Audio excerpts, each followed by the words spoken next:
शुरुआत होती है एक कूदे से और इस कूदे का नाम है करुपी। करुपी का मतलब तमिल में काला, ब्लैक, और ऑफ कोर्स कूदा भी काला है ना। तो दूसरे सीन में एक ट्रेन को दिखाया जाता है और उसके दूसरे सीन में हमारे हीरो का इंट्रोडक्शन होता है और इसी का नाम है पेरियरुम पेरुमाल। मैं इतना लंबा नाम तो नहीं कह सकता, मैं सिर्फ शॉर्टकट में पीपी कहूँगा, आप समझ जाओ। जब ये सारे लोग अपने अपने कूदे के साथ बैठे हुए रहते हैं तो पीपी का कूदा वहाँ पर नहीं होता। तो पीपी अपने कूदे को बुलाने लगता है, करुपी तुम कहाँ पर हो। तो दूर से करुपी पीपी की तरफ दौड़ा चला आता है और पीपी अपने कूदे को पानी में लहराने लगता है। एक्चुअली पीपी और उसके दोस्त अपने कूदे के साथ यहाँ पर आते रहते हैं हंट करने के लिए, मतलब कुछ परिंदे वगैरह को हंट करने के लिए। तो वहीं पर कुछ पानी होता है तो वो लोग अपने अपने कूदों को और खुद को उस पानी में नहलाने लगते हैं। और तभी पीपी और उसके फ्रेंड्स ये देखते हैं कि दूसरे गांव वाले इस पानी की तरफ आ रहे हैं। यहाँ पर मैं आपको एक और बात बताना भूल गया कि पीपी और उसके फ्रेंड्स लो कैस्ट के लोग हैं और इनका सेपरेट ही गांव होता है। जो हाई कैस्ट के लोग इनके गांव में नहीं आते और उसी तरह से ये लोग वहाँ पर जाने की परमिशन नहीं है। खैर पीपी और उसके फ्रेंड्स वहाँ से जाने के बाद वो हाई कैस्ट वाले उस पानी में सुसु करने लगते हैं और ये एक दिन का काम नहीं, हर रोज का काम होता है ये। खैर थोड़ी दूर आने के बाद पीपी को अपने कूदे की याद आती है, वो अपने कूदे को बुलाने लगता है लेकिन करुपी इनके साथ नहीं होता। और तभी पीपी और उसके फ्रेंड्स को ट्रेन की आवाज सुनाई देने लगती है और पीपी घबराते हुए ट्रेन ट्रैक की तरफ दौड़ने लगता है। थोड़ी दूर जाने के बाद पीपी ये देखता है कि इसका कूदा करुपी उस ट्रेन ट्रैक से बंधा हुआ है और ऑफ कोर्स करुपी को बांधने वाले वो हाई कैस्ट पीपल्स होते हैं। ये देखने के बाद पीपी और जोर से अपने करुपी के पास दौड़ने लगता है और उसी तरह वो ट्रेन करुपी के करीब आने लगती है। जब तक पीपी करुपी के पास पहुंचता, ट्रेन करुपी को टुकड़े टुकड़े कर चुकी होती है। ये देखकर बेचारा पीपी बहुत रोने लगता है, मतलब इन लोगों को अपने कूदों से बहुत प्यार होता है। उसके बाद पीपी और उसके गांव वाले करुपी की अंतिम संस्कार करने लगते हैं। तो भाई साहब यहाँ पर एक जबरदस्त सॉन्ग चलता है और ये गाना करुपी के ऊपर ही डेडिकेट होता है। Really I love this song. और इसी गाने के दरमियान में पीपी अपने कूदे की यादों को ताज़ा करने लगता है। खैर दूसरे सीन में गवर्नमेंट लॉ कॉलेज तिरुनेलवेली को दिखाया जाता है जहाँ पर पीपी अपने माँ के साथ इस कॉलेज में आता है एडमिशन लेने के लिए। तो पीपी के मार्क्स वगैरह देकर वो प्रिंसिपल पीपी को सीट दे देता है इस कॉलेज में और वो प्रिंसिपल पीपी से पूछने लगता है आखिरकार बेटा तुम क्या बनना चाहते हो। तो पीपी उस प्रिंसिपल को जवाब देने लगता है सर मैं डॉक्टर बनना चाहता हूँ। ये सुनने के बाद प्रिंसिपल का पीए हंसने लगता है और प्रिंसिपल पीपी के माँ को भेज देता है। पीपी की माँ जाने के बाद वो प्रिंसिपल पीपी से कहने लगता है बेटा ये लॉ कॉलेज है, अगर तुम यहाँ पर पढ़ाई करोगे तो तुम एडवोकेट वकील बनोगे, नहीं कि डॉक्टर। तो पीपी उस प्रिंसिपल को समझाने लगता है सर मैं वो वाला डॉक्टर नहीं बनना चाहता, मैं बनना चाहता हूँ डॉक्टर BR अम्बेडकर सर की तरह। और पीपी जाने के बाद वो प्रिंसिपल अपने प्यून से कहने लगता है इसके एडमिशन फॉर्म के पीछे ये लिख दो कि ये आने वाले दिनों में डॉक्टर BR अम्बेडकर बनना चाहता है। खैर दूसरे सीन में एक धांसूदार कैरेक्टर का इंट्रोडक्शन होता है और इसका नाम है ताता। ताता का मतलब ग्रैंडफादर समथिंग लाइक दैट है। इस मूवी में इसका नाम ऐसे ही बताया गया है। और फिलहाल ताता किसी बस का वेट कर रहा होता है और जब वो बस आती है ताता उस बस को पकड़ने की कोशिश करता है। तो उसी बस के दरवाजे के पास एक लड़का खड़ा होता है तो वो लड़का ताता को हेल्प करता है बस के अंदर आने में। थोड़ी दूर जाने के बाद ताता धीरे धीरे करते हुए अपना हाथ उस लड़के के हाथ पर रखने लगता है और जब बस की स्पीड तेज होने लगती है तो ताता उस लड़के का हाथ निकाल देता है जिसकी वजह से वो लड़का बस से नीचे गिर के मर जाता है। और ऊपर से ताता नाटक करते हुए उस लड़के के पास जाता है और झूठे आंसू बहाने लगता है कि अभी अभी इस लड़के ने मेरी हेल्प की और ये खुद अब मर गया। और उसी तरह उस बस में उस लड़के की गर्लफ्रेंड होती है जो फूट फूट के रो रही होती है। और दूसरे दिन अखबार में ये न्यूज छपती है कि एक लड़के ने बस से फिसलकर नीचे गिर के उसकी मौत हो चुकी है। खैर उसके बाद पीपी की कॉलेज लाइफ स्टार्ट होती है जहाँ पर सीनियर्स जूनियर्स को रैगिंग करना स्टार्ट करते हैं और उसी कॉलेज में पीपी का एक फ्रेंड होता है और इसका नाम है आनंद। उसके बाद हमारी हीरोइन का इंट्रोडक्शन होता है और इसका नाम है ज्योति महालक्ष्मी। इस बंदी को तो आप जानते हो ना, रिसेंटली मैंने इस बंदी की एक मूवी एक्सप्लेन की थी। जब मैडम सारे स्टूडेंट्स के नाम पूछने लगती है तो पीपी अपना नाम कुछ इस तरह से बताने लगता है कि इसका नाम है पेरियरुम पेरुमाल BA BL। ये सुनने के बाद वहाँ के सारे स्टूडेंट्स इस पर हंसने लगते हैं। मतलब पीपी ने अपने नाम के बगल में BA BL खुद लगा लिया और उसी तरह वो मैडम को टीचर कहकर बुलाते रहता है। खैर नेक्स्ट पीरियड में दूसरी मैडम वहाँ पर आती है और ये मैडम हिस्ट्री ऑफ कोर्स के बारे में क्लास लेने लगती है इन इंग्लिश। और यहाँ पर मैं आपको ये बात बता दूं कि पीपी को इंग्लिश की ई तक नहीं आती और पीपी आनंद से पूछने लगता है, अरे यार मुझे कुछ भी समझ में नहीं आ रहा, क्या तुमको कुछ समझ में आ रहा है? तो आनंद पीपी से कहने लगता है, मुझे समझ नहीं आ रहा, इसीलिए मैं अपनी दांतों को खुजा रहा हूँ, ये लो ये काढ़ी, तुम भी अपनी दांतों को खुजाते बैठो। लेकिन पीपी आनंद से कहने लगता है, नहीं यार मैं टीचर से कहूँगा, मुझे कुछ भी समझ में नहीं आ रहा। वो इंग्लिश में क्लास बोलने के बजाय तमिल में बोले, थोड़ा बहुत तो समझ आ जाएगा ना। तो आनंद पीपी को रोकने की कोशिश करने लगता है। इसके बावजूद भी पीपी अपने सीट से उठ खड़े होता है और उस मैडम से कहने लगता है, मैडम मुझे कुछ भी समझ में नहीं आ रहा, क्या आप तमिल में क्लास ले सकती हो? तो वो मैडम पीपी को बताने लगती है, क्या तुम एलकेजी के स्टूडेंट हो जो मैं तुम्हें तमिल में समझाऊं? अब तुम कॉलेज में आ चुके हो।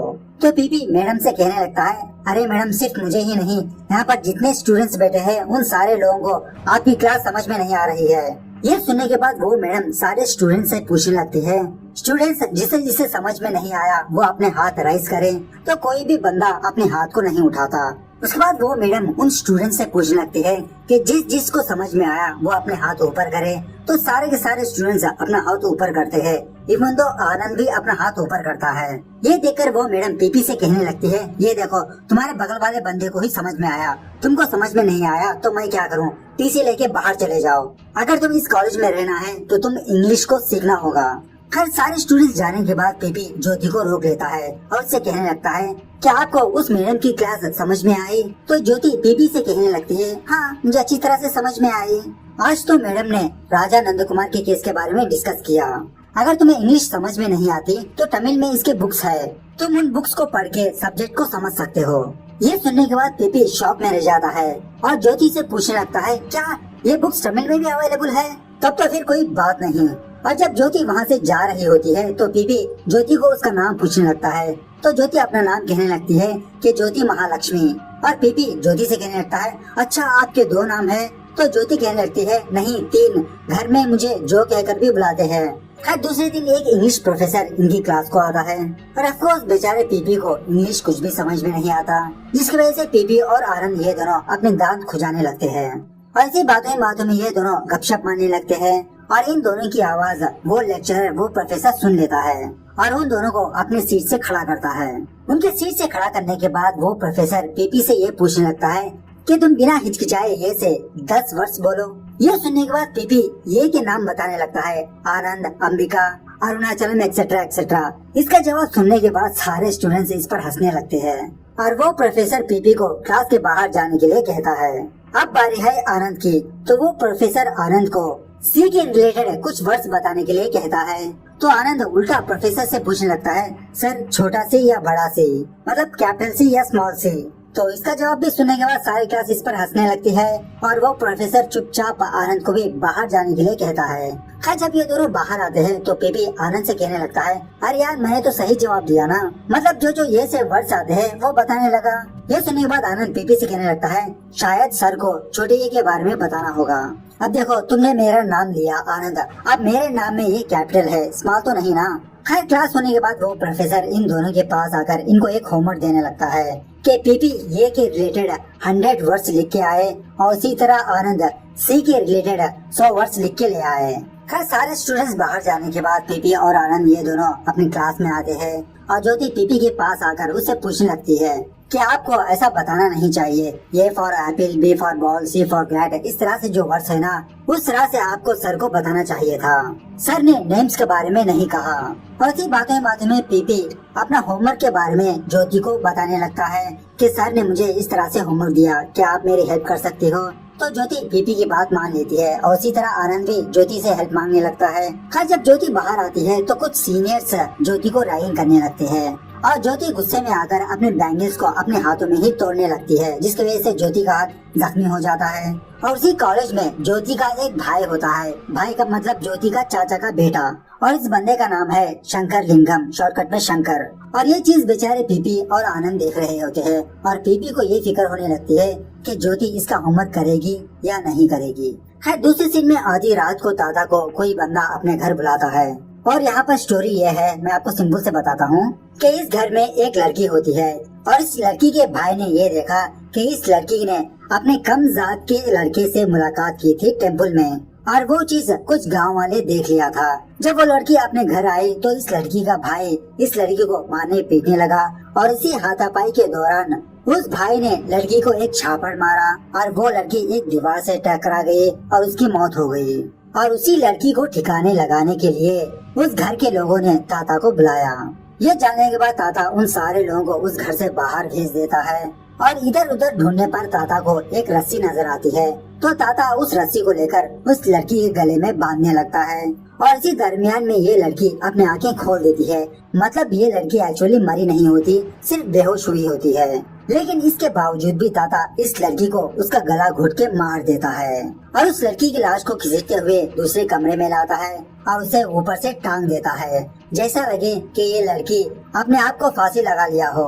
उस लड़की को हैंगिंग करने के बाद ताता उस घर के छत के ऊपर से बाहर जाता है और अंदर जाकर दरवाजा ओपन करता है और इन सारे लोगों को इशारों से ये बताने लगता है कि तुम ऊंची आवाज से इस दरवाजे को मारो, मैंने उस लड़की को हैंगिंग कर दिया है, फांसी लगा दिया है। तो ताता के कहने पर वो सारे घर वाले फूट फूट के रोने लगते हैं, दरवाजे को मारने पीटने लगते हैं। तो इन लोगों की आवाजें सुनने के बाद इनके नेबर्स उस घर में आते हैं, जहाँ पर वो लोग ये देखते हैं कि वो लड़की टंगी है, हैंगिंग में होती है। और दूसरे दिन न्यूज़पेपर में ये न्यूज छपती है कि एक नौजवान लड़की ने अपने आप को खुदकुशी कर ली।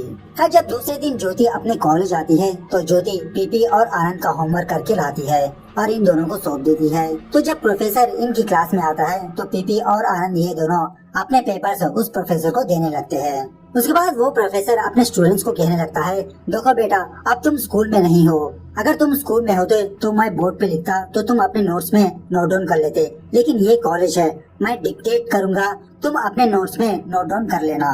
इस तरह से कहते हुए वो प्रोफेसर इंग्लिश में डिक्टेट करने लगता है। तो जब वो प्रोफेसर इंग्लिश में डिक्टेट कर रहा होता है तो आनंद अंडे अंडे डालने लगता है। तो पीपी आनंद से यही बात पूछने लगता है, अरे यार तुम ये क्या लिख रहे हो? तो आनंद कहने लगता है, क्या तुम्हें अंडे डालना नहीं आता? डालो बे अंडे डालो, अगर तुम चुपचाप बैठे रहे तो वो प्रोफेसर फिर से हमको बाहर भेज देगा, कुछ ना कुछ अंडे डालते रहो।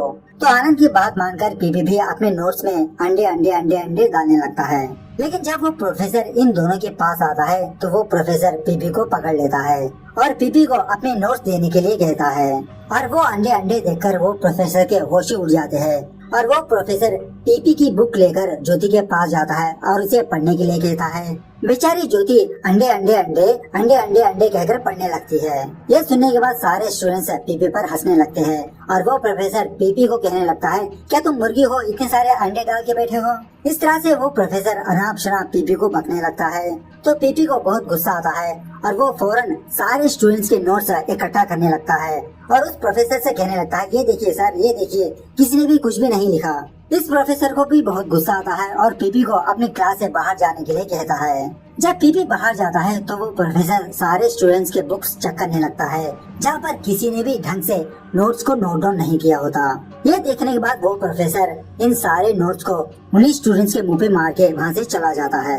उसके बाद पीपी किसी जगह पर आके अकेला बैठा हुआ रहता है तो उसके पास ज्योति आती है, इसके नोट्स देती है और इससे सवाल करने लगती है, अगर तुमको इंग्लिश नहीं आती तो 10th और इंटर कैसे पास हुए?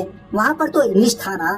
तो पीपी ज्योति से पूछने लगता है कि आपको 10th में कितने मार्क्स आए हैं? तो ज्योति कहने लगती है 360। तो पीपी ज्योति से कहने लगता है, मुझे 390 आए थे, लेकिन इसके बावजूद भी मैं फेल, और वो भी इंग्लिश सब्जेक्ट में। सुबह ज्योति पीपी से पूछने लगती है, तो फिर 10th इंग्लिश तुम कैसे पास हुए? तो पीपी यही बात बताने के लिए फ्लैशबैक में ले जाने लगता है, जहाँ पर पीपी ने इंग्लिश सब्जेक्ट में काफी सारी बार फेल हो चुका था और जिस दिन एग्जाम था पीपी ने अपनी दास्तान उस टीचर को सुनाई कि इसे 390 मार्क्स आ चुके हैं, लेकिन ये अभी भी इंग्लिश में फेल हो चुका है। पीपी की दास्तान सुनने के बाद वो टीचर पीपी को हेल्प करने लगी सही क्वेश्चंस के सही जवाब देने में। इससे पहले भी पीपी ने काफी सारी बार कॉपी की थी, लेकिन इसे ये बात पता नहीं चली कि किस क्वेश्चन का कौन सा आंसर है, इसलिए पीपी हमेशा इंग्लिश में फेल होता गया और इसी की वजह से पीपी उस टीचर को एंजल मानता है। उसके बाद ज्योति पीपी से पूछने लगती है, तो तुमको लॉयर बनने का कैसा ख्याल आया? लॉयर बनने के लिए इंग्लिश आना जरूरी है ना?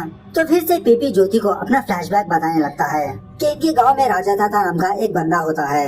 एक दिन पुलिस ने पीपी और उसके दोस्तों को उनके कुत्तों के साथ पुलिस स्टेशन ले आई, एक झूठा इल्जाम लगाकर। हालांकि ये सारे लोग हंट करने के लिए जंगलों में जाया करते थे, तो उन्हीं लोगों को रिहा करवाने के लिए राजा दत्ता पुलिस स्टेशन आता है और राजा दत्ता उस गांव का मुखिया समथिंग लाइक दैट होता है। और राजा दत्ता इस पुलिस वाले से बहस करने लगता है कि इस पुलिस वाले ने बेवजह पीपी और उसके दोस्तों को पुलिस स्टेशन लाया। लेकिन वो पुलिस वाला राजा दत्ता से बदतमीजी करने लगता है और उसको भी पीपी के साथ बिठा देता है। थोड़ी देर बाद वो पुलिस वाला इन सारे लोगों को रिहा कर देता है और तब जाके राजा दत्ता पीपी से कहने लगता है, देखो बेटा, तुम अच्छे से पढ़ाई करना। अगर तुम अच्छे से पढ़ाई करोगे तो तुम कानून का सामना कर पाओगे। अगर तुमको सिस्टम का सामना करना होगा तो तुम्हें लॉयर बनना होगा, वकील बनना होगा। इस तरह से कुछ इंस्पिरेशन बातें राजा दत्ता पीपी को बताने लगता है और तभी से ही पीपी ने ठान लिया था कि ये लॉयर बनेगा, एडवोकेट बनेगा, ताकि घटिया पुलिस वाले के मुंह दबा सके। है जो पीपी की स्टोरी सुनने के बाद जो ये डिसाइड होती है कि वो पीपी को इंग्लिश सिखाएगी, तो पीपी भी इस बात के लिए राजी हो जाता है। इस तरह से धीरे धीरे करते ये दोनों एक दूसरे के करीब आते हैं और इसी दरमियान में ज्योति पीपी से प्यार भी करने लगती है, लेकिन अपना प्यार कभी भी पीपी के सामने एक्सप्रेस नहीं करती। हर सुबह एक दिन ताता किसी ब्रिज के नीचे आता है पानी नहाने के लिए और उसी पानी में 4 लड़के पानी नहा रहे होते हैं। तो ताता धीरे धीरे करते हुए पानी के बीच में पहुंच जाता है और ताता उस पानी में डूबने का नाटक करता है और ताता को डूबते हुए वो 4 लड़के देख लेते हैं और उनमें से एक लड़का ताता को बचाने के लिए ताता के पास जाता है। जब एक लड़का ताता को बचा रहा होता है तो ताता उल्टा उस लड़के को उस पानी में डुबाने की कोशिश करता है। इस तरह से फाइनली ताता एक लड़के को उस पानी में डुबाकर मार देता है और उल्टा खुद ये नाटक करने लगता है कि ये लड़का मुझे बचाने आया था और ये खुद मर गया। और दूसरे दिन न्यूज़पेपर में ये न्यूज छपती है कि एक लड़का पानी में डूब के मर गया। ताता की कहानी क्या है आपको आगे पता चलेगी। इस तरफ ज्योति की बहन की शादी तय हो चुकी होती है तो ज्योति का फादर ज्योति से कहने लगता है, अरे बेटा तुम अपने फ्रेंड्स को भी शादी में बुलाओ। तो ज्योति अपने फादर से कहने लगती है, नहीं पापा, मैं किसी को भी नहीं बुलाऊंगी सिवाय एक बंदे के और उसका नाम है पेरियोरम पेरुमाल। आप सिर्फ उसी का नाम इनविटेशन कार्ड पे लिखो। अगर वो आएगा तो मुझे बहुत मजा आएगा, किसी दूसरे फ्रेंड की जरूरत ही नहीं होगी। ये सुनने के बाद ज्योति के फादर को थोड़ी और से फीलिंग होने लगती है और दूसरे दिन ज्योति इनविटेशन कार्ड लेकर पीपी के पास जाती है और उसे इनविटेशन कार्ड देकर कहती है कि तुम पक्का जरूर आना। देखो, मैं किसी को भी मेरी बहन की शादी में नहीं बुलाई, मैं सिर्फ तुम्हें बुला रही हूँ और तुम्हारे लिए एक सरप्राइज भी है, तुम जरूर आना। तो जिस दिन शादी होती है उसी दिन सुबह पीपी आनंद को कॉल करता है, शादी में आने के लिए कहता है, लेकिन आनंद शादी में जाने के लिए मना कर देता है। इस तरफ शादी के दरमियान में ज्योति का फादर ज्योति को उसके घर भेजता है क्योंकि ज्योति का बहन का नेकलेस दिख नहीं रहा और उसे ही ढूंढने के लिए ज्योति का फादर ज्योति को घर जाने के लिए कहता है। लेकिन ज्योति अपने फादर से रिक्वेस्ट करने लगती है, नहीं पापा, अभी अभी पीपी आएगा, मैं उसे रिसीव करना चाहती हूँ। तो ज्योति का फादर कहने लगता है, अरे बेटा तुम फिक्र मत करो, मैं हूँ ना, मैं उसे रिसीव कर लूंगा। इस तरह से ज्योति का फादर ज्योति को घर भेज देता है। तो थोड़ी देर बाद पीपी अपने हाथ में एक छोटा सा गिफ्ट लेकर शादी में आता है। पीपी को देखने के बाद ज्योति का फादर पीपी के बगल में आके बैठता है और उसे उसके बारे में पूछने लगता है। तो पीपी ज्योति के फादर से कहने लगता है, मैं ज्योति का क्लासमेट हूँ, मेरा नाम पेरियोरम पेरुमाल है। तो ज्योति का फादर कहने लगता है, अच्छा वो तुम ही हो, अभी अभी मेरी बेटी ने तुम्हारे बारे में कहा। और इसी तरह बात करते करते ज्योति का फादर पीपी का हाथ पकड़कर कहीं पर ले जाने लगता है और ज्योति का फादर पीपी को किसी बंद कमरे में लाता है। यहाँ लाने के बाद ज्योति का फादर पीपी से उसके बारे में पूछने लगता है कि उसका गांव कहाँ पर है, उसके फादर क्या काम करते हैं। तो पीपी ज्योति के फादर से कहने लगता है कि मेरा गांव वहाँ पर है और मेरे फादर एक बैलगाड़ी चलाते हैं। और तभी फौरन उस दरवाजे को तोड़कर कुछ लोग वहाँ पर आते हैं और पीपी को बहुत बुरी तरह से मारने पीटने लगते हैं। ज्योति का फादर उन सारे लोगों को रोकने की कोशिश करता है और एक एक कर कर उन लोगों को उस कमरे से बाहर भेजने लगता है और उन्हीं में से एक बंदा पीपी के ऊपर पी करने लगता है। थोड़ी देर बाद ज्योति का फादर उस बंदे को भी उस कमरे से बाहर भेज देता है। सारे लोग जाने के बाद ज्योति का फादर पीपी से कहने लगता है, अरे वो तो छोटी बच्ची है, उसे कुछ भी नहीं पता, उसने तुम्हें इनविटेशन दिया और तुम मुंह उठा के चले आए। अगर मेरे खानदान वालों को तुम्हारे और ज्योति के बारे में पता चला तो वो लोग मेरी बेटी को और तुमको मार देंगे। अच्छा इसी में है कि तुम मेरी बेटी से दूर रहो और यहाँ पर जो कुछ भी हुआ तुम मेरी बेटी से कुछ भी मत बताओ, ये तुम्हारे लिए और मेरे लिए अच्छा है। और हाँ, शादी होने के बाद मैं ये दरवाजा ओपन करूँगा, बाद में तुम अपने घर चले जाना। इस तरह से पीपी बहुत देर तक उसी कमरे में बंद रहता है और यहाँ पर ये इंटरवल सीन होता है और यहाँ से असली कहानी स्टार्ट होती है। खैर शादी खत्म होने के बाद ज्योति ये सोच के उदास रहती है कि मेरे इतने बुलाने के बावजूद भी पीपी ने शादी को क्यों नहीं आया। और इस तरफ बेचारा पीपी उस दिन के इंसिडेंट को याद करके उदास रहने लगता है कि किस मुंह से मैं ज्योति के सामने जाऊं। खैर एक दिन फाइनली ज्योति पीपी को पकड़ ही लेती है और उस वक्त पीपी के फेस पर कुछ जख्म होते हैं। तो ज्योति पीपी से उस जख्म के बारे में पूछने लगती है। तो पीपी ज्योति को जवाब देने लगता है कि मेरे गांव में कबड्डी खेलते खेलते ये जख्म लगे हैं। तो ज्योति कहने लगते हैं, अच्छा मेरी बहन की शादी से इम्पोर्टेंट तुम्हें अपनी कबड्डी की परवाह है, इसलिए तुम मेरी बहन की शादी में नहीं आए। मैं कितना एक्सपेक्ट करके रखी थी, मैं तुम्हें सरप्राइज देना चाहती थी, मैं तुम्हें मेरे फैमिली मेंबर से मिलाना चाहती थी। इस तरह से जब ज्योति पीपी को अपनी फीलिंग्स के बारे में शेयर कर रही होती है तो पीपी को वही इंसिडेंट याद आने लगता है और फाइनली ज्योति पीपी से कहने लगती है कि जब तक तुम मुझसे बात नहीं करोगे मैं खुद तुमसे बात नहीं करूंगी, बाय। तो ऐसा कहते हुए जब ज्योति उस क्लास के बाहर जा रही होती है तो उस क्लास में सिर्फ एक ही बेंच होती है। ज्योति बाहर जाने के बाद पीपी का करोपी पीपी को आता हुआ नजर आता है। इस तरह से यहाँ पर एक और जबरदस्त गाना चलने लगता है। उसके बाद पीपी और आनंद ये दोनों एक बार जाते हैं शराब पीने के लिए और बेचारा पीपी बहुत अपसेट सा होता है तो काफी सारी शराब पीने लगता है और पीपी ने आनंद को अपना वो इंसिडेंट नहीं बताया और आनंद यही समझ रहा होता है कि पीपी ने ज्योति की बहन की शादी को नहीं गया। जब आनंद दूसरी बोतल लेने के लिए बाहर जाता है तो पीपी के बगल में ही एक और बंदा बैठा हुआ रहता है जो सस्ती सी दारू पी रहा होता है। तो वो बंदा पीपी को अपने दारू देता है और पीपी वो दारू पी लेता है जिसकी वजह से पीपी को बहुत चढ़ जाती है और आनंद से कहने लगता है कि आनंद अब मुझे फौरन मेरे गांव की बस चढ़ा दो, मैं गांव जाऊंगा। आनंद पीपी से कहने लगता है तुम्हारे गांव बाद में चले जाना, पहले क्लास को अटेंड करते हैं, चलो। इस तरह से कहते हुए आनंद पीपी को कॉलेज ले आता है। तब जाके आनंद को ये बात पता चलती है कि पीपी ने सस्ती वाली दारू पी है बगल वाले से मांग के, जिसकी वजह से पीपी को बहुत चढ़ चुकी होती है। और जब मैडम आकर अटेंडेंस बोल रही होती है तो आनंद पीपी को एब्सेंट बताने लगता है और पीपी को नीचे छुपाने लगता है और इसी बातों ही बातों में पीपी अपनी आवाज को ऊंची करने लगता है और ये बात वो मैडम जान लेती है और वहाँ पर हंगामा करने लगता है। तो आनंद पीपी को जबरदस्ती बाहर ले जाने लगता है और यही बात प्रिंसिपल को भी पता चल जाती है कि पीपी ने दारू पी के क्लास में आया, जिसकी वजह से वो प्रिंसिपल पीपी से उसके फादर को बुला ले आने के लिए कहता है। उसके बाद आनंद पीपी को ताता के पास ले जाता है जहाँ पर ताता किसी जगह पर काम कर रहा होता है और ताता एक और बंदे को बुलाता है। एक्चुअल से यहाँ पर बात ये है कि पीपी अपना एक फेक फादर क्रिएट कर रहा है क्योंकि पीपी ये चाहता है कि ये बात अपने रियल फादर को ना पता चले। तो रास्ते में वो फेक फादर पीपी को उसके फादर के बारे में पूछने लगता है कि पीपी का फादर किस किस्म का कैरेक्टर है, क्या वो गुस्से वाला है, कि वो क्या काम करता है वगैरह वगैरह। खैर जब पीपी अपने फेक फादर को प्रिंसिपल के पास लाता है तो प्रिंसिपल पीपी के फेक फादर को ये बताने लगता है कि तुम्हारा बेटा शराब पी के क्लास में आया है, बताओ क्या किया जाए इसके साथ। ये सुनने के बाद पीपी का फेक फादर पीपी को बहुत मारने पीटने लगता है और प्रिंसिपल से कहने लगता है, सर आप जो कुछ भी करना चाहते हो कर दीजिए, आप इसे टीसी देना चाहते हो टीसी दे दीजिए, इसका मेरा कोई रिलेशनशिप नहीं है। मतलब इस तरह से कुछ हंगामा करने लगता है। खैर पीपी का फेक फादर जाने के बाद वो प्रिंसिपल पीपी से कहने लगता है, इस बार मैं तुम्हारे फादर की वजह से तुम्हें छोड़ रहा हूँ, अगली बार मुझे तुम्हारे बारे में कंप्लेंट आए तो मैं तुम्हें इस कॉलेज से निकाल दूंगा। खैर कॉलेज से बाहर आने के बाद आनंद पीपी और पीपी का फादर शराब पीने लगते हैं और इसी बातों में पीपी का फेक फादर पीपी से कहने लगता है कि बेटा जब मैं बाहर आ रहा था तो एक लड़की मुझे रोक लिया और मुझे तुम्हारे बारे में बता रही थी कि पीपी की इसमें कोई गलती नहीं है, पीपी को आप मत डांटिए। उस लड़की को देख के मेरे आंखों में भी आंसू आ गए बेटा, लगता है वो लड़की तुम्हें बहुत प्यार करती है। जब पीपी ज्योति के बारे में सुनता है तो पीपी फिर से शराब पीने लगता है और वहाँ से उठ के चला जाता है। दूसरे दिन पीपी अपने बेंच में बैठने के बजाय वो शंकर के बेंच के पास आके बैठता है। तभी वहाँ पर शंकर आता है और पीपी को उसके प्लेस पे जाने के लिए कहता है, लेकिन पीपी इसके लिए मानता नहीं, पीपी यहीं पर बैठना चाहता है। ये देखने के बाद शंकर पीपी को उस दिन का इंसिडेंट याद करने लगता है कि किस तरह से कुछ लोग पीपी को मारा, पीपी के ऊपर पी की, क्या अब मैं भी तुम्हारे ऊपर पी करूं? क्या तुम्हारी पोल मैं सारी स्टूडेंट के सामने बता दूं? ये सुनने के बाद पीपी को बहुत गुस्सा आता है और वो शंकर से झगड़ने लगता है। इस तरह से इन दोनों के बीच काफी सारी हाथापाई होती है। तो वहीं पर ज्योति भी होती है और इन दोनों की लड़ाई देखकर बेचारी ज्योति रोने लगती है।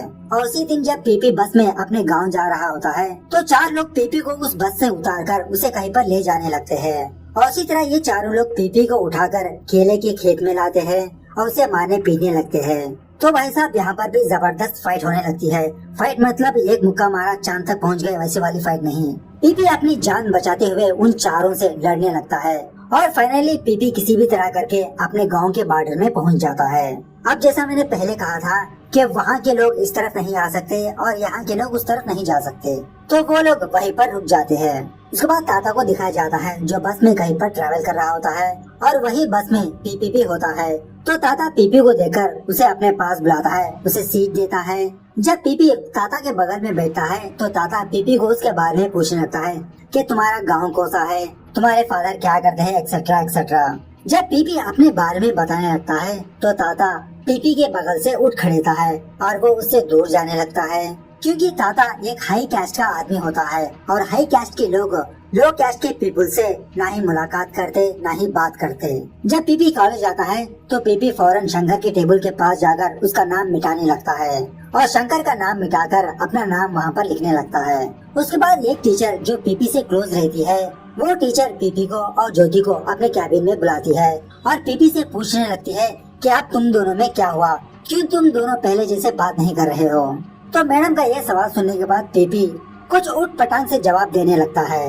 यह जवाब सुनने के बाद ज्योति रोती हुई वहाँ से चली जाती है और वो मैडम पीपी से कहने लगती है, अरे ट्यूबलाइट, क्या तुम नहीं जानते ज्योति तुम्हें लव कर रही है, प्यार कर रही है, क्या तुमको उसका प्यार नहीं दिखता। लेकिन पीपी भी मैडम से कहने लगता है, मैडम मैं भी ज्योति से प्यार करता हूँ, वो मेरी ज्योति है, लेकिन मेरी तकलीफ आप नहीं समझ पाओगे। ऐसा कहते हुए पीपी वहाँ से चला जाता है और तभी कुछ लोग जानबूझ के पीपी को लेडीज टॉयलेट में ढकेल लेते हैं और वहाँ का दरवाजा बंद कर लेते हैं। पीपी को उस कमरे में देखकर उस कमरे की सारी लड़कियाँ चीख मारने लगती है। पीपी उस दरवाजे को ओपन करने की कोशिश करता है, उसी तरह पीपी अपना सर नीचे झुकाए हुए रहता है। तो थोड़ी देर बाद प्रिंसिपल आकर उस दरवाजे को ओपन करता है तो पीपी अपना चेहरा छुपाकर वो अपनी क्लास में जाने लगता है।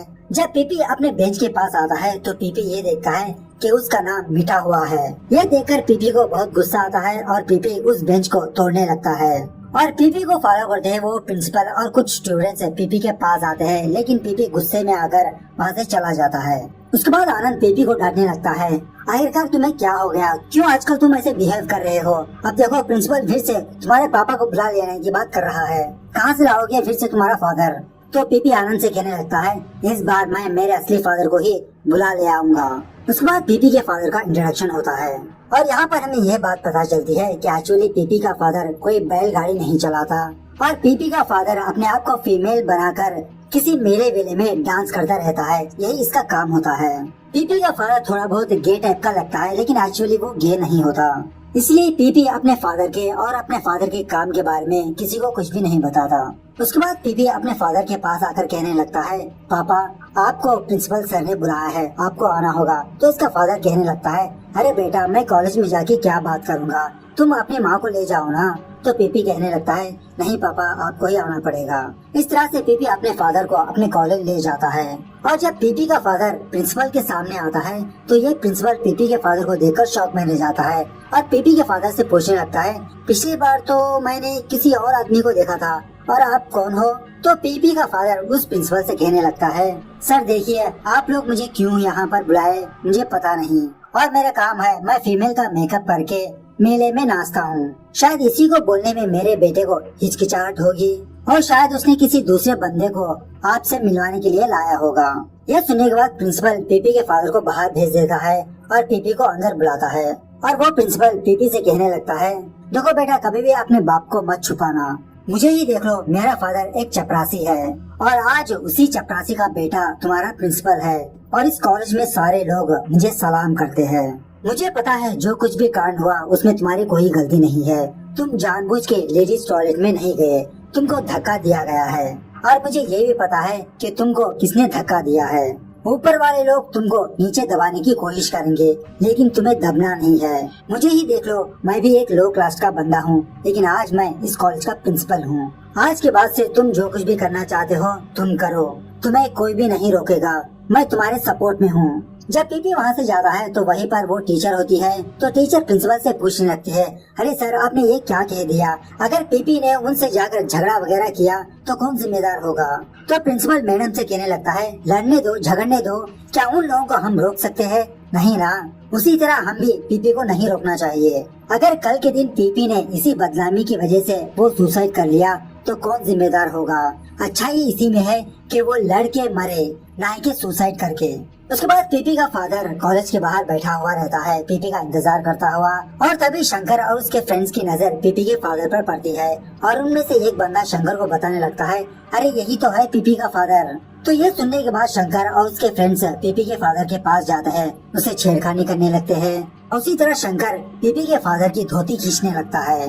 तो पीपी का फादर को बहुत गुस्सा आता है और पीपी का फादर शंकर को एक छापड़ लगाने लगता है। तो शंकर भी उल्टा पीपी के फादर को बहुत मारने पीटने लगता है। और जब पीपी प्रिंसिपल के रूम से बाहर आता है तो पीपी और आनंद ये देखते हैं कि शंकर और उसके दोस्त पीपी के फादर की धोती छीन रहे हैं, उसे नंगा कर रहे हैं। इस तरफ बेचारा पीपी का फादर शंकर से और उसके फ्रेंड से हाथ जोड़ने लगता है कि उसकी धोती उसे वापस कर दे। बेचारा पीपी का फादर शर्मिंदा होकर वहाँ से भागने लगता है, लेकिन इसके बावजूद भी शंकर और उसके फ्रेंड्स पीपी का फादर को पीछा करने लगते हैं। तो उन्हीं को फॉलो करते हुए पीपी भी उनके पीछे भागने लगता है। तो थोड़ी दूर आने के बाद शंकर और उसके फ्रेंड्स पीपी के फादर को रोड की साइड में ढकेल देते हैं और उसके मुंह पर उसकी धोती फेंक देते हैं। बेचारा पीपी दौड़ता हुआ अपने फादर के पास आकर अपने फादर को गोदी में उठाकर ऑटो में बिठाकर उसे हॉस्पिटल ले जाने लगता है। इस तरफ ज्योति के फादर को शंकर के कांड के बारे में पता चल जाता है और ज्योति का फादर शंकर को डांटने लगता है। इसकी डांट सुनने के बाद शंकर ज्योति के फादर को झूठ कहने लगता है कि हमें वार्न करने के बावजूद भी पीपी ज्योति से मिल रहा है, वो दोनों एक दूसरे से बात कर रहे हैं। अगर कल के दिन तुम्हारी बेटी उस लड़के के साथ भाग गई तो मुझे ब्लेम मत करना, खुद को तुम फांसी लगा लेना, तब जाके तुम्हें शर्म आएगी। तो ज्योति का फादर शंकर की बातों को सच समझने लगता है और उसे बिठाकर उसे पूछने लगता है, अब बताओ हम क्या किया जाए उस लड़के का। तो शंकर ज्योति के फादर से और अपने फादर से कहने लगता है कि हम पीपी को मार देंगे। लेकिन ये बात ज्योति के फादर को हजम नहीं होती। लेकिन शंकर का फादर ज्योति के फादर को मनवा लेता है और तभी उसी वक्त शंकर, उसका फादर और एक और बंदा ताता के पास जाते हैं और शंकर ताता को पीपी की फोटो दिखाकर कहने लगता है कि हमें इसे मारना होगा। तो इसकी फोटो देखकर ताता इसे पहचान लेता है, अरे ये तो वही बंदा है ना जो लॉ कॉलेज में पढ़ता है, मैं इस लड़के को जानता हूँ, बहुत ही अच्छा लड़का है, इसे क्यों मारना होगा, बात करके संभाल लेता है ना मैटर को। तो शंकर कहने लगता है, नहीं ताता, हमने इस लड़के से बात करके देखा है लेकिन ये मानने वालों में से नहीं है। अब ताता के बारे में बात करें तो जैसा मैंने पहले कहा था कि ताता अपर कास्ट का बंदा होता है और ताता अपने बिरादरी के लोगों को इज्जत को बचाने के लिए ये कुछ भी कर सकता है, किसी को मार भी सकता है और खुद मर भी सकता है। इसीलिए ताता ने उन सारे लड़कों को मारा और वो सारे लड़के लो कैश के लड़के थे। और इसी तरह ताता ने उस लड़की को इसलिए मारा क्योंकि इसकी बिरादरी की लड़की ने लोअर कैश के लड़के से प्यार किया। तब कुछ भी कर सकता है ये बुढ़ाऊ अपनी इज्जत को बचाने के लिए। इस तरफ पीपी अपने हाथ में चाकू लेकर अपने फादर के पास बैठा हुआ रहता है और तभी पीपी की माँ आकर पीपी के हाथ में चाकू देखती है और उसे अपने पास छीन लेती है। तो पीपी अपनी माँ से कहने लगता है, माँ प्लीज मुझे वो चाकू दे दो, मैं उन लोगों को नहीं छोड़ूंगा, मैं उन्हें मार दूंगा। तो पीपी की माँ कहने लगती है, क्या इस दिन के लिए मैंने तुम्हें कॉलेज भेजा, और वैसे भी बेटा ये तुम्हारे फादर के लिए नया नहीं है, हर रोज तुम्हारे फादर शर्मिंदा होते हैं। और जब तुम छोटे बच्चे थे उस वक्त तो कुछ लोगों ने तुम्हारे पिताजी को अपहरण करके ले गए थे उनका रेप करने के लिए, लेकिन बाद में उन लोगों को पता चला कि वो तो लड़की नहीं लड़का है, तब जाके उन लोगों ने तुम्हारे पिताजी को छोड़ दिया। क्या उससे भी बढ़कर है आज की शर्मिंदगी। तो पीपी अपने माँ से कहने लगता है, लेकिन माँ मैं उस वक्त नहीं था ना, आज मैं मेरे पापा के साथ हूँ और कोई भी मेरे पापा के साथ ऐसी बदतमीजी करे मैं बर्दाश्त नहीं कर पाता। तो उसकी माँ कहने लगती है, बेटा तुम हमारे पास हो यही काफी है, अगर मेरी मानो तो तुम कॉलेज जाना बंद करो। तो पीपी अपने माँ से कहने लगता है, नहीं माँ मैं कॉलेज जाऊंगा, मैं खूब पढ़ाई करूंगा, मैं बहुत बड़ा आदमी बनूंगा। खैर तभी वहाँ पर आनंद आता है और आनंद पीपी से कहने लगता है कि अभी अभी बाहर ज्योति आकर मुझसे कहा कि तुम सेमेस्टर में पास हो चुके हो और ज्योति तुम्हारा बाहर वेट कर रही है। तो उसी को मिलने के लिए पीपी ज्योति के पास जाता है। तो यहाँ पर इन दोनों के बीच काफी सारी बातें होती है। तो फाइनली ज्योति पीपी से यही चाहती है कि जैसा पहले ये दोनों एक दूसरे से बात करते थे, एक दूसरे से मुलाकात करते थे, उसी तरह से ज्योति चाहती है। तो फाइनली पीपी भी मान लेता है कि आज के बाद से पीपी ज्योति से उसी तरह से बात करेगा। और यहाँ पर आपने गौर किया कि इन दोनों के पीछे ही ताता खड़ा हुआ रहता है पीपी का वेट करता हुआ। खैर कुछ बातें वगैरह होने के बाद ज्योति पीपी को टाटा बाय बाय कहकर वहाँ से चली जाती है। और जब पीपी ज्योति को छोड़ने के लिए बाहर आता है और तभी ताता इसे दिखता है और ताता पीपी से कहने लगता है, बेटा मेरे पाँव में बहुत गहरी चोट लगी है, क्या तुम मुझे घर तक ड्रॉप कर सकते हो। एक्चुअली मेरे पास साइकिल है और मेरा घर पास ही है, प्लीज मुझे मेरी साइकिल में मुझे ड्रॉप कर दो बेटा। तो बेचारा पीपी उसी तरह से ताता को अपनी साइकिल में बिठाकर उसे ले जाने लगता है। थोड़ी दूर आने के बाद ताता पीपी को एक ब्रिज से नीचे गिरा देता है, जिसकी वजह से बेचारा पीपी बेहोश हो जाता है और ताता पीपी को घसीटते हुए एक ट्रेन ट्रैक पर लाके सुला देता है। और प्लान के मुताबिक ताता ने वहीं पर एक बियर की बोतल और एक दारू की बोतल रखी होती है, तो वो 2 बोतल पीपी पर फेंक देता है ताकि देखने वाले ऐसा लगे कि पीपी ने पीकर यहाँ पर सो गया है। ऐसा करने के बाद ताता वहीं पर जाके छुप जाता है और थोड़ी देर बाद करूपी की आत्मा भागते हुए पीपी के पास आती है। करूपी पीपी के मुंह को चाटने लगता है, उसे उठाने की कोशिश करता है। मतलब यहाँ पर पीपी को अपना करूपी ही याद आने लगता है और जब पीपी अपनी आंखें खोलता है तो करूपी उसके सामने से वैनिश हो जाता है और तभी दूर से ट्रेन आ रही होती है। तो पीपी बहुत ही मुश्किल से उस ट्रेन की पटरियों पे से हट जाता है और ऑफकोर्स ये चीज ताता देख लेता है और ताता अपने हाथ में पत्थर लेकर पीपी पर हमला करने लगता है। और उसी तरह ताता के पास एक चाकू होती है और उस चाकू की मदद से पीपी को मारने की कोशिश करता है। इस तरह से इन दोनों के बीच बहुत सारी हाथापाई होती है। तो फाइनली पीपी ताता को बेहोश कर देता है, कोई चीज लेके उसके सर पे मार देता है और तभी वहाँ पर शंकर और एक और बंदा आते हैं और ये दोनों पीपी पर हमला करने लगते हैं और फिर से यहाँ पर इन दोनों के बीच बहुत धांसूदार फाइट होने लगती है। तो पीपी इन दोनों को बहुत बुरी तरह से मारने पीटने लगता है और थोड़ी देर बाद वहाँ पर ज्योति का फादर आता है अपनी कार लेकर ये देखने के लिए कि वो दोनों लोग पीपी को मारे हैं या नहीं। लेकिन यहाँ पर तो सीन कुछ और ही होता है, पीपी ने खुद उन दोनों को मार पीट रहा होता है। तो ज्योति का फादर पीपी को देख के उसे मारने की कोशिश करता है लेकिन इसे मार नहीं पाता क्योंकि ज्योति के फादर को ये गलत लगने लगता है और उसी तरह पीपी हार मानने वाले इंसानों में से नहीं होता और पीपी ज्योति के फादर पर थूकने लगता है, थू है तुम्हारी जिंदगी कि तुमने मुझे मारने के लिए इतने सारे लोगों को भेजा, मैं तो सिर्फ तुम्हारी बेटी से बात कर रहा था। अगर तुम्हें मारना है पहले तुम्हारी बेटी को मारो, बाद में मेरे पास आना। खैर ऐसा चैलेंज करने के बाद पीपी थका हुआ वहाँ से चला जाता है। थोड़ी देर बाद ताता को होश आता है, ताता उठ बैठता है लेकिन इसके आसपास कोई भी नहीं होता। तो ताता फौरन ट्रेन के पटरियों के पास बैठ जाता है अपनी जान देने के लिए और एक ट्रेन आकर ताता को मार देती है और दूसरे दिन न्यूज़पेपर में ताता की ही खबर छप जाती है। मतलब जैसा मैंने पहले कहा था ना कि ये लोग अपनी इज्जत को बचाने के लिए खुदकुशी करने को भी रेडी होते हैं। क्या फायदा ऐसी घटिया जिंदगी का। सच में लोग कहते हैं ना, जान है तो जहान है, लेकिन ऐसे लोगों की नजर में जान भी चींटी के बराबर होती है। खैर उसके कुछ दिनों बाद ज्योति अपने फादर को लेकर पीपी के पास आती है अपने फादर को मिलवाने के लिए और इन दोनों को एक साथ देखकर ज्योति बहुत खुश होती है। मतलब ज्योति का सपना यही था कि वो किसी न किसी दिन पीपी को अपने फादर से मिलवाए। और यहाँ आने के बाद ज्योति का फादर पीपी से कहने लगता है, बेटा हमने तुम्हारे साथ बहुत बड़ा जुल्म किया लेकिन इसके बावजूद भी तुमने मेरी बेटी को अपने बारे में क्यों नहीं बताया। तो पीपी ज्योति के फादर से कहने लगता है, देखिए सर, जब कभी भी मैं और ज्योति एक साथ होते हैं तो वो हर हमेशा आप ही की बात करती है। इससे मुझे ये बात पता चली कि आप कितने अच्छे इंसान हो। अगर उस दिन का इंसिडेंट मैं ज्योति को बता देता तो ज्योति को आप मुंह दिखाने के लायक नहीं रहते। उसके बाद ज्योति इन दोनों के लिए ग्लास कप में चाय लेके आती है और मैंने पिछली वीडियोस में कहा था कि कम कैश के लोग स्टील ग्लास में चाय पीते हैं, उनको ऐसे ही दिया जाता है जैसे अजीब दास्तान में हुआ था। इस तरह से डायरेक्टर इन दोनों कप्स को फोकस करने लगता है। इसका मतलब है ये दोनों अब इक्वल है। इस तरह से ये मूवी यहाँ पर दी एंड होती है।